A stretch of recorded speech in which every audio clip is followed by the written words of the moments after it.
Assalamualaikum warahmatullahi wabarakatuh. Kami dari kelompok 1 yang beranggotakan 1 Elisa Atika Sari, 2 Antin Aziza, 3 Nova Anggiri Madani, 4 Ajeng Karunia Ramadhani, 5 Ilham Ramadan. Di sini kami akan mempresentasikan hasil dari diskusi kelompok kami. Langsung saja kami akan membandingkan dari 2 perusahaan. Di situ sudah tertera analisis rasio keuangan dari PT Semen Batu Raja tahun 2018 sampai 2020. Bisa dilihat di situ terdapat rasio profitabilitas, rasio aktivitas, rasio likuiditas, rasio solvabilitas, dan rasio pasar. Untuk perbandingan yang kedua, di situ ada analisis rasio keuangan dari PT Semen Indonesia, sama dari tahun 2018 sampai 2020. Di situ ada rasio profitabilitas, rasio aktivitas, rasio likuiditas, rasio solvabilitas, dan rasio pasar. Selanjutnya, kami akan mulai memaparkan analisis dari masing-masing rasio yang telah disampaikan di awal. Yang pertama yaitu rasio profitabilitas yang meliputi NPM atau Net Profit Margin, ROE atau Return of Equity, dan yang terakhir yaitu ROA atau Return on Assets. Analisis yang pertama yaitu NPM atau Net Profit Margin. Berdasarkan grafik tersebut, terlihat dari nilai rasio NPM, PT Semen Batu Raja cenderung menurun selama 3 tahun, dari tahun 2018 sampai tahun 2020. Sama halnya dengan PT Semen Indonesia, nilai rasionya juga menurun sejak tahun 2018 sampai 2019. Namun, pada tahun 2020, nilai rasionya cenderung stabil. Pada tahun 2018, PT Semen Batu Raja mampu menghasilkan laba bersih sebesar 7% dari setiap Rp1 penjualan yang dihasilkan. Nilai tersebut terus menurun sampai tahun 2020 menjadi sebesar 3%. Artinya, dalam kurun waktu 3 tahun, kemampuan PT Semen Batu Raja dalam menghasilkan laba bersih menurun sebesar 4%. Kemudian pada tahun 2018, PT Semen Indonesia mampu menghasilkan laba bersih penjualan sebesar 4%. Dari setiap Rp1 penjualan yang dihasilkan, nilai tersebut menurun di tahun 2019 menjadi 1%, dan di tahun 2020 pun 1%. Artinya, dalam kurun waktu 3 tahun, PT Semen Indonesia mengalami penurunan rasio sebesar 3%. Yang kedua yaitu Return of Equity. Pada tahun 2018, PT Semen Batu Raja mampu menghasilkan laba bersih sebesar 3% dari setiap Rp1 modal yang digunakan. Nilai ini terus menurun dari tahun 2018 sampai tahun 2020 menjadi 1%. Kemampuan PT Semen Indonesia dalam menghasilkan laba bersih cenderung menurun dari tahun 2018 sampai 2020 menjadi 0% dari tingkat modal yang dikeluarkan. Nilai ROE PT Semen Batu Raja menurun hingga tahun 2020. Namun, nilai ROE Semen Batu Raja dikatakan lebih baik dibandingkan dengan nilai ROE PT Semen Indonesia. Oleh karena itu, bisa disimpulkan bahwa kinerja PT Semen Batu Raja lebih baik dibandingkan dengan PT Semen Indonesia hingga tahun 2020. Yang ketiga atau yang terakhir dari rasio profitabilitas yaitu ROA atau Return on Asset.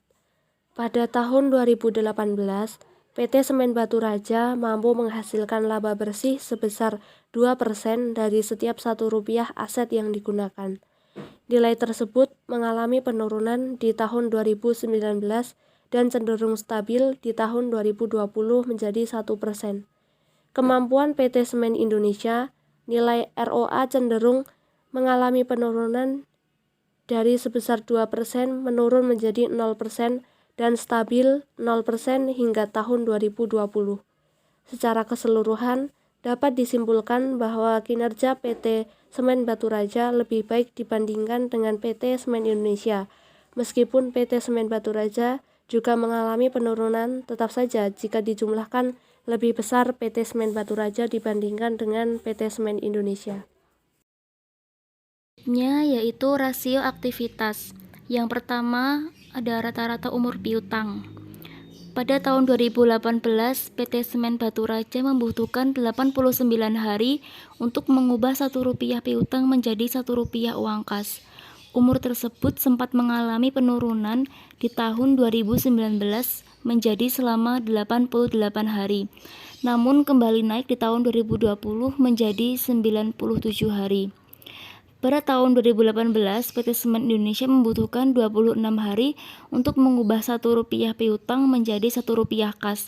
Umur tersebut mengalami kenaikan di tahun 2019 menjadi 253 hari, namun kembali mengalami penurunan di tahun 2020 menjadi 134 hari. Rata-rata umur piutang PT Semen Indonesia secara keseluruhan lebih besar dibandingkan dengan PT Semen Baturaja. Hal ini menunjukkan bahwa secara umum PT Semen Indonesia membutuhkan waktu lebih lama untuk mengubah Rp1 piutang menjadi Rp1 kas. Dengan begitu dapat disimpulkan bahwa rata-rata umur piutang PT Semen Baturaja lebih baik dibandingkan PT Semen Indonesia. Yang kedua yaitu perputaran persediaan. Pada tahun 2018, persediaan PT Semen Baturaja diputar sebanyak 4 kali dalam setahun. Nilai rasio ini mengalami penurunan di tahun 2019 menjadi sebesar 3 kali. Hal ini menunjukkan bahwa manajemen persediaan PT Semen Baturaja mengalami penurunan di tahun 2019 saja. Pada tahun 2018, PT Semen Indonesia diputar sebanyak 2 kali dalam setahun. Nilai rasio ini mengalami peningkatan di tahun 2019 menjadi sebesar 3 kali, namun mengalami penurunan tahun 2020. Secara keseluruhan, perputaran persediaan PT Semen Baturaja dan PT Semen Indonesia selama 2018 hingga 2020 mengalami penurunan. Meski begitu, persediaan PT Semen Baturaja lebih sering diputar dibandingkan PT Semen Indonesia. Oleh karena itu, perputaran persediaan PT Semen Baturaja masih lebih baik daripada PT Semen Indonesia karena nilai rasionya lebih besar. Yang ketiga, perputaran aset tetap. Pada tahun 2018, aset tetap PT Semen Baturaja diputar atau digunakan sebanyak 0,5 kali, namun terus turun hingga tahun 2020 menjadi sebesar 0,41 kali.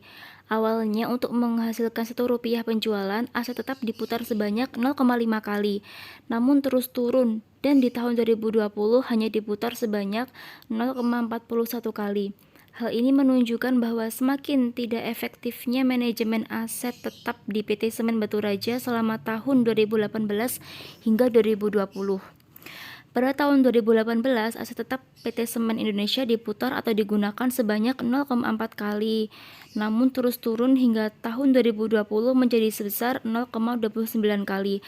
Awalnya untuk menghasilkan Rp1 penjualan, aset tetap diputar sebanyak 0,4 kali, namun terus turun dan di tahun 2020 hanya diputar sebanyak 0,29 kali. Hal ini menunjukkan bahwa semakin tidak efektifnya manajemen aset tetap di PT Semen Indonesia selama tahun 2018 hingga 2020. Nilai rasio perputaran aset tetap PT Semen Baturaja dan PT Semen Indonesia memang sama-sama konsisten cenderung turun sejak tahun 2018 hingga 2020. Namun dapat disimpulkan bahwa aset tetap PT Semen Baturaja lebih sering diputar atau manajemen aset tetap PT Semen Baturaja masih lebih efektif dibandingkan dengan PT Semen Indonesia. 4. Perputaran aset. Tahun 2018, aset PT SBR digunakan sebanyak 0,36 kali. Namun, terus turun hingga 2020 menjadi sebesar 0,3 kali. Awalnya untuk menghasilkan Rp1 penjualan, aset digunakan sebanyak 0,36 kali. Namun terus turun dan di tahun 2020 hanya digunakan sebanyak 0,3 kali. Hal ini menunjukkan bahwa semakin tidak efektifnya manajemen aset di PT SBR tahun 2018 hingga 2020. Pada tahun 2018, aset PT SI digunakan sebanyak 0,27 kali, namun terus turun hingga 2020 menjadi 0,2 kali. Awalnya, untuk menghasilkan rupiah penjualan, aset digunakan sebanyak 0,27 kali, namun terus turun dan di tahun 2020 hanya digunakan sebanyak 0,2 kali. Hal ini menunjukkan bahwa semakin tidak efektifnya manajemen aset PT SI selama tahun 2018 hingga 2020.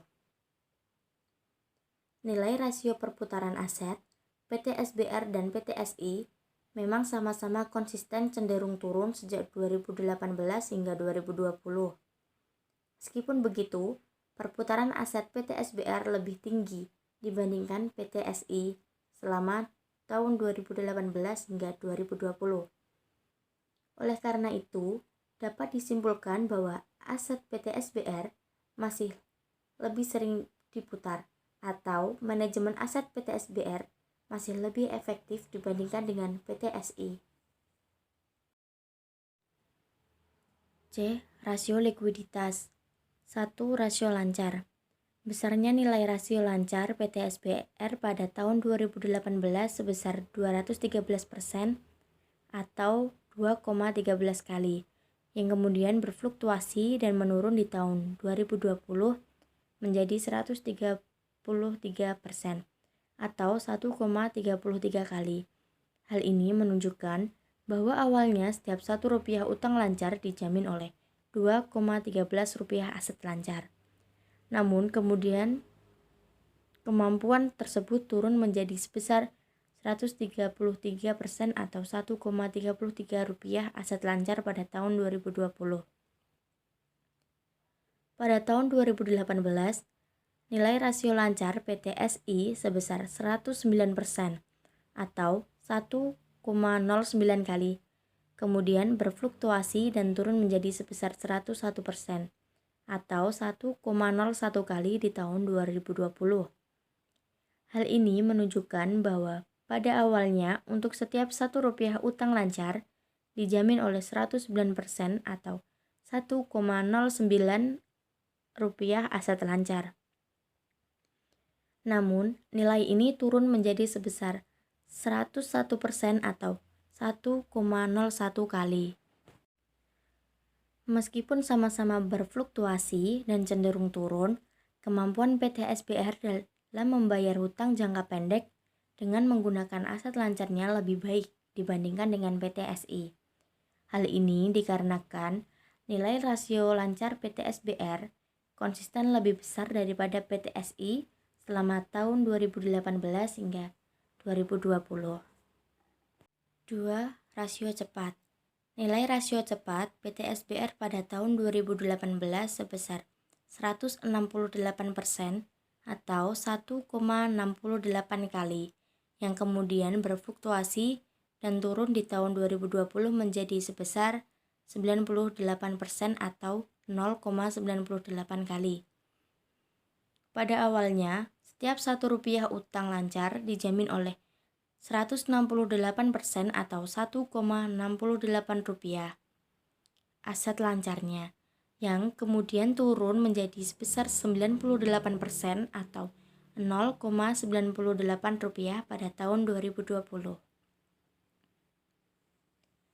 Nilai rasio cepat PT SI pada tahun 2018 sebesar 109% atau 1,09 kali, yang kemudian berfluktuasi dan turun di tahun 2020 menjadi sebesar 101% atau 1,01 kali.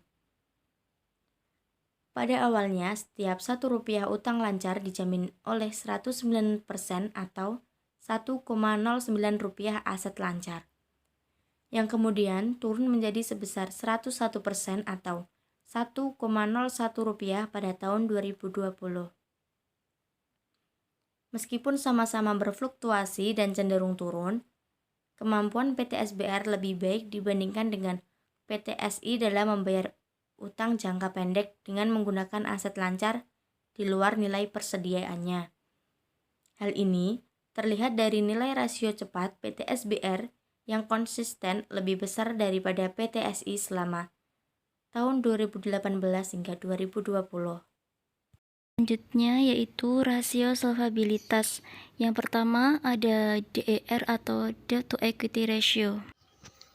Pada tahun 2018, setiap 0,83 rupiah utang dijamin oleh 1 rupiah modal, sehingga masih ada sisa sebesar 0,17 rupiah modal. Di tahun 2019, setiap 0,60 rupiah utang dijamin oleh 1 rupiah modal, sehingga masih ada sisa sebesar 0,40 rupiah modal. Di tahun 2020, setiap 0,68 rupiah utang dijamin oleh 1 rupiah modal, sehingga masih ada sisa sebesar 0,32 rupiah modal. Hal ini menunjukkan adanya peningkatan kemampuan PT Semen Batu Raja dalam membayar utang pada 2019. Namun, mengalami penurunan pada tahun 2020 karena total hutang yang meningkat di tahun 2020. Pada tahun 2018, setiap 0,61 rupiah utang dijamin oleh 1 rupiah modal, sehingga masih ada sisa sebesar 0,39 rupiah modal. Di tahun 2019, setiap 1,3 rupiah utang dijamin oleh 1 rupiah modal, sehingga untuk seluruh modal yang dimiliki tidak cukup untuk membayar seluruh utangnya. Di tahun 2020, setiap 1,22 rupiah utang dijamin oleh 1 rupiah modal, sehingga untuk seluruh modal yang dimiliki tidak cukup untuk membayar seluruh utangnya. Hal ini menunjukkan adanya penurunan kemampuan PT Semen Indonesia dalam membayar utang pada tahun 2019. Namun mengalami sedikit peningkatan pada tahun 2020 karena total hutang yang berkurang di tahun 2020. Nilai rasio DER PT Semen Batu Raja dan PT Semen Indonesia memang sama-sama berfluktuasi sejak tahun 2018. Meski begitu, nilai rasio DER PT Semen Batu Raja lebih baik dari PT Semen Indonesia karena nilainya yang konsisten lebih kecil. Kedua, DAR atau Debt to Assets Ratio. Pada tahun 2018, setiap 0,37 rupiah utang dijamin 1 rupiah aset, sehingga masih ada sisa sebesar 0,63 rupiah aset. Di tahun 2019, setiap 0,37 rupiah utang dijamin oleh 1 rupiah aset, sehingga masih ada sisa 0,63 rupiah aset. Hal ini menunjukkan adanya peningkatan kemampuan PT Semen Batu Raja dalam membayar hutang. Namun, pada tahun 2020, setiap 0,41 rupiah hutang dijamin oleh 1 rupiah aset, sehingga masih ada sisa sebesar 0,59 aset. Hal ini menunjukkan penurunan kemampuan dalam membayar hutang karena total hutang yang meningkat pada tahun 2020. Pada tahun 2018, setiap 0,38 rupiah hutang dijamin oleh 1 rupiah aset, sehingga masih ada sisa sebesar 0,62 rupiah aset. Di tahun 2019, setiap 0,55 rupiah utang dijamin oleh 1 rupiah aset, sehingga masih ada sisa 0,68 rupiah aset. Pada tahun 2020, setiap 0,38 rupiah utang dijamin oleh 1 rupiah aset, sehingga masih ada sisa sebesar 0,55 aset. Hal ini menunjukkan peningkatan kemampuan dalam membayar utang karena total hutang yang terus menurun dari tahun 2018 sampai 2020. Nilai rasio DAR PT Semen Batu Raja dan PT Semen Indonesia memang sama-sama berfluktuasi sejak tahun 2018 dan cenderung naik di tahun 2020. Meski begitu, nilai rasio DAR PT Semen Batu Raja lebih baik dari PT Semen Indonesia karena nilainya yang lebih kecil. Yang selanjutnya yaitu pasar. Yang pertama, PER atau Price Earnings Ratio. Nilai rasio PER PT SBR dan PT SI konsisten turun sejak tahun 2018 hingga 2020. Yang artinya, harga saham PT SBR dan PT SI di pasar cenderung terus turun dibandingkan dengan laba bersih per lembarnya. Pada tahun 2018, saham PT SBR dijual 232 kalinya dari laba bersih per lembar. Kemudian terus turun hingga tahun 2019 dijual 145 kali dari laba bersihnya. Hal ini menunjukkan bahwa harga saham PT SBR terus turun di pasaran. Kemudian pada tahun 2020 naik menjadi 1065 dan harga di tahun 2020 sudah lebih mahal dibandingkan dengan harga saham di tahun 2018. Pada tahun 2018, saham PTSI dijual 146 kalinya dari laba bersih per lembar. Kemudian turun di tahun 2019, dijual 140 kali dari laba bersihnya. Kemudian terus turun pada tahun 2020 menjadi 93 kali dari laba bersihnya. Hal ini menunjukkan bahwa harga saham PTSI terus turun di pasaran dan harga di tahun 2020 lebih murah dibandingkan dengan harga saham di tahun 2018. Nilai rasio PER PT SBR dan PTSI konsisten turun selama tahun 2018 hingga 2020, yang artinya harga saham PT SBR dan PTSI di pasar cenderung terus turun dibandingkan dengan laba bersih per lembarnya.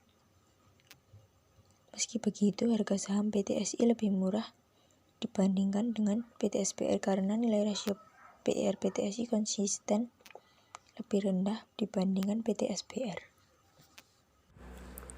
Selanjutnya, dividen yield atau DY. Pada tahun 2018, nilai rasio DY PT Semen Batu Raja sebesar 0,11%, yang artinya dividen yang diterima investor atau calon investor adalah sebesar 0,11% dari harga beli sahamnya.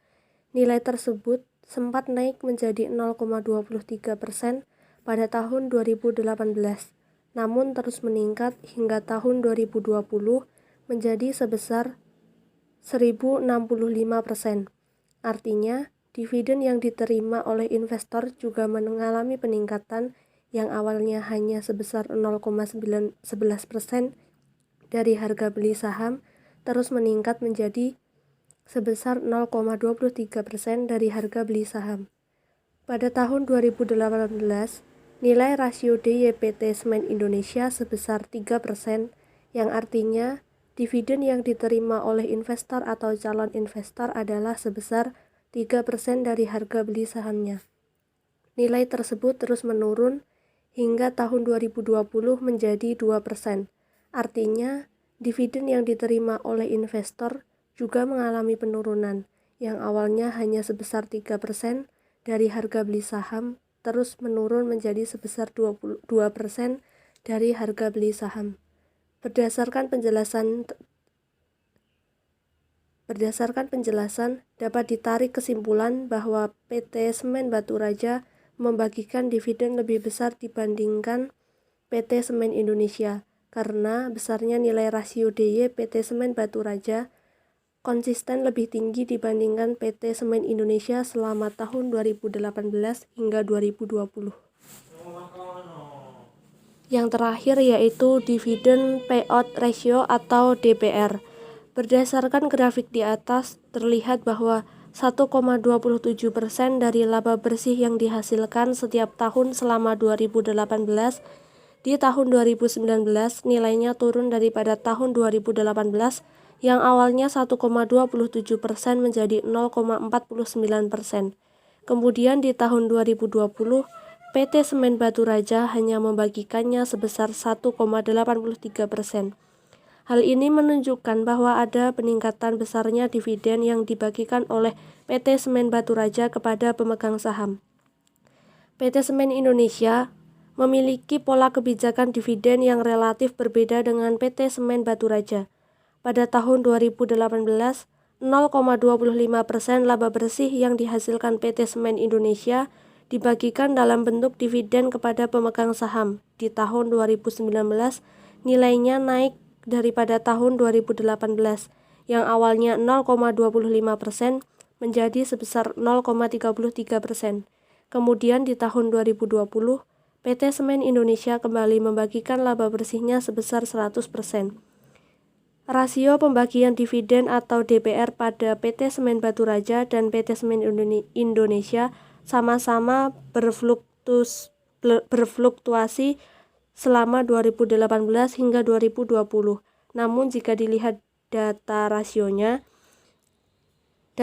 dividen yang dibagikan PT Semen Batu Raja lebih besar daripada PT Semen Indonesia. Oleh karena itu, rasio DPR PT Semen Batu Raja lebih baik dibandingkan dengan PT Semen Indonesia. A. Bagaimana kinerja perusahaan utama dan pesaing selama kurun waktu 3 tahun? Kinerja perusahaan utama atau PT Semen Batu Raja dari tahun 2018 hingga 2020 lebih sering mengalami peningkatan dibandingkan perusahaan pesaing. Sedangkan perusahaan pesaing atau PT Semen Indonesia dari tahun 2018 hingga 2020 lebih sering mengalami penurunan. Jadi, dapat disimpulkan bahwa kinerja perusahaan utama lebih baik dibandingkan perusahaan pesaing. B. Perusahaan mana yang kinerjanya lebih baik di antara dua perusahaan tersebut? Perusahaan yang lebih baik kinerjanya adalah PT Semen Batu Raja. Karena dilihat dari grafik analisisnya, nilai rasio PT Semen Batu Raja lebih unggul. C. Apa yang harus dilakukan oleh masing-masing perusahaan untuk meningkatkan kinerjanya atau menjaga kinerjanya agar tetap baik?